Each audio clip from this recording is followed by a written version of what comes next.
Assalamualaikum warahmatullahi wabarakatuh. Ananda semua, alhamdulillahirobbilalamin. Kita dapat bertemu di pertemuan secara virtual. Baik Ananda semua, kita akan melanjutkan materi selanjutnya mengenai semua bersih, hidup kita akan menjadi nyaman. A'udzubillahi minasyaitonirrajim. Bismillahirrahmanirrahim. Innallaha yuhibbut tawwabina wa yuhibbul mutatahhirin. Apa artinya?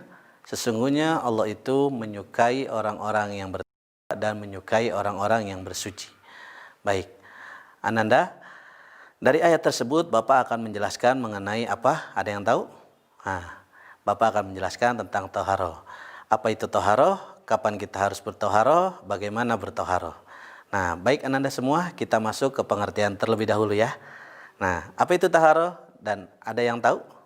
Ada yang tahu apa itu toharoh? Baik. Kata toharoh berasal dari bahasa Arab yang artinya bersuci dan atau mensucikan diri. Menurut istilah, toharoh adalah mensucikan diri, pakaian, tempat yang akan kita lakukan untuk beribadah. Dari apa? Dari hadas dan najis. Nah, kalau kita sudah membahas tadi ada pengertian tentang hadas dan najis, maka kita perlu tahu juga apa itu hadas dan apa itu najis. Oke, kita mulai dari yang namanya najis. Najis adalah kotoran yang menjadi sebab terhalangnya seseorang untuk beribadah kepada Allah Subhanahu wa taala. Jadi kata kuncinya najis itu adalah kotoran, ya. Beda dengan hadas. Hadas itu kata kuncinya adalah keadaan. Artinya apa hadas, Pak? Keadaan tidak suci pada seseorang yang menyebabkan ia tidak boleh sholat, tawaf, atau ibadah yang lainnya. Baik Ananda semua, kita juga harus mengetahui macam-macamnya juga, ya. Yang pertama kita akan membahas macam-macam najis. Dan apa itu macam-macam najis? Apa saja, ada yang tahu? Baik, kita bahas ya satu-satu. Yang pertama najis mukhaffafah. Apa itu najis mukhaffafah? Yaitu najis ringan. Bagaimana cara mensucikannya? Cara mensucikannya sangat mudah, yaitu dengan memercikan air ke tempat yang terkena najis ringan tersebut. Najis ringan itu apa aja sih, Pak?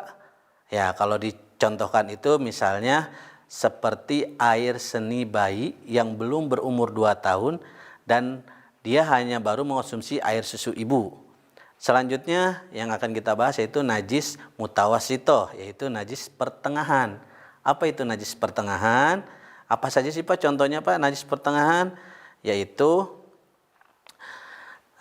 contohnya darah, nanah, terus air seni, ya, atau tinja dan sebagainya lah. Nah, cara mensucikannya seperti apa? Dengan mengalirkan air dan menghilangkan zat, bau ataupun rasanya dengan menggunakan air yang suci. Nah, yang ketiga yaitu najis mughalazoh. Apa itu najis mughalazoh? Najis yang sangat berat atau najis yang berat, ya. Nah, najis yang berat itu munculnya dari mana, Pak? Dari jilatan anjing atau babi. Ya, bagaimana cara mensucikannya? Nah, cara mensucikannya dengan membasuh 7 kali.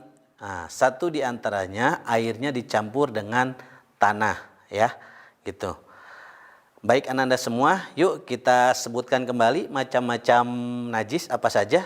Yang pertama najis mukhaffafah, yang kedua najis mutawasitoh, yang ketiga najis mughalazoh. Baik Ananda semua, terima kasih ya atas jawabannya, insya Allah mudah ya kita memahaminya. Yuk sekarang kita lanjut ke yang namanya hadas. Apa itu hadas dan apa saja sih macam-macam hadas? Oke, kita mulai dari pengertiannya dulu. Kalau tadi kita udah bahas sebetulnya ya pengertian, gak apa-apa kita ulangin biar kita semakin paham. Hadas itu keadaan tidak suci pada diri seorang muslim yang menyebabkan ia tidak boleh untuk beribadah. Kalaupun dia sengaja untuk beribadah tetap, maka ibadahnya tidak diterima. Wallahu a'lam bishawab. Nah, macamnya ada 2, yaitu hadas kecil dan hadas besar. Hadas kecil contohnya buang air kecil, buang air besar, menyentuh kemaluan dengan telapak tangan. Nah, cara menyucikannya bagaimana, Pak? Cara menyucikannya hanya dengan berwudu. Kalau tidak ada air, maka dengan tayamum. Nah, selanjutnya hadas besar. Contohnya yaitu 1. Berhubungan suami istri, keluar air mani, haid, melahirkan, nifas, dan meninggal dunia. Cara menyucikannya dengan apa? Yang pertama mandi wajib. Yang kedua, kalau tidak ada air maka dengan bertayamum. Nah, apabila tidak ada air maka dengan bertayamum gitu ya. Baik Ananda semua, apa saja macam-macam hadas? Kita ulangi lagi. Nah, hadas itu ada dua, hadas kecil dan hadas besar. Contohnya hadas kecil apa? Air seni, buang air kecil, buang air besar gitu ya. Nah, atau ketiduran setelah wudhu. Nah, itu juga termasuk hadas gitu ya, yang membatalkan kita yang tadinya suci setelah berwudhu batal, maka berwudhu kembali. Nah, selanjutnya baik dari materi yang Bapak jelaskan mengenai toharo ini ya. Apa itu toharo? Toharo adalah mensucikan diri, tempat, pakaian ya, yang akan tempat yang akan kita buat untuk ibadah. Terus selanjutnya pengertian dari hadas, pengertian dari najis, begitupun dengan macam-macamnya, macam-macam hadis, macam-macam najis dan macam-macam hadas. Jadi setelah kita mempelajari tadi, semoga Ananda semuanya paham, dan insya Allah untuk minggu depan, tapi sebelum kita membicarakan untuk minggu depan, Bapak sudah men-share latihan ya di Google Classroom, silakan Ananda bisa kerjakan. Baik, Bapak pesan untuk minggu depan kita akan membahas atau kita akan mempunyai tujuan pembelajaran itu memahami bagaimana cara berwudu, bagaimana caranya bertayamum, dan bagaimana caranya mandi wajib. Oke, Bapak cukupkan sekian. Terima kasih. Jazakumullah khairan katsira.